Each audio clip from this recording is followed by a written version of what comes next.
আমরা 15 দিন আগে এই পশুর হাটটি পরিদর্শন করেছিলাম এবং সেদিন আমরা বলেছিলাম যে ক্রেতা এবং বিক্রেতাদের স্বস্তিদায়ক কেনাকাটা এবং পশুর হাট ব্যবস্থাপনা সুন্দর করার জন্য সরকারের পক্ষ থেকে এবং সিটি কর্পোরেশনের পক্ষ থেকে যা যা করার প্রয়োজন আমরা করব। এবং আজকে আপনারা দেখেছেন আমাদের সঙ্গে আপনারা ছিলেন, আমরা ক্রেতা বিক্রেতা উভয়ের সঙ্গে কথা বলেছি।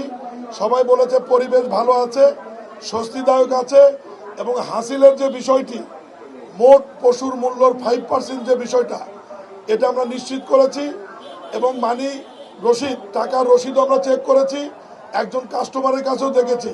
তবে অতিরিক্ত বৃষ্টি হলে সাময়িক কিছু অসুবিধা হলেও সিটি কর্পোরেশনের লোকজন সার্বক্ষণিক দায়িত্ব পালন করছে, পানি নিষ্কাশনের ব্যবস্থা থাকবে এবং অতিরিক্ত কার্দমামুক্ত কোথাও যদি হয় সেই জায়গাতে আমরা ইট সুরকি বা বালু দিয়ে তাৎক্ষণিক যাতে সমস্যা তৈরি না হয় এই বিষয়ে আমরা খেয়াল রাখবো।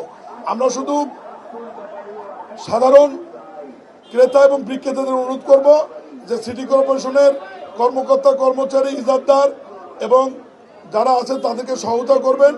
এর বাইরে এখানে নকল টাকা ধরার জন্য র্যাবের পক্ষ থেকে ব্যবস্থা আছে, পুলিশের পক্ষ থেকে ব্যবস্থা আছে, কন্ট্রোল রুম আছে, ওয়াচ টাওয়ার আছে, সার্বক্ষণিক পুলিশ, অন্যান্য আইনশৃঙ্খলা বাহিনী এবং সিটি কর্পোরেশন এখানে ভূমিকা পালন করছেন।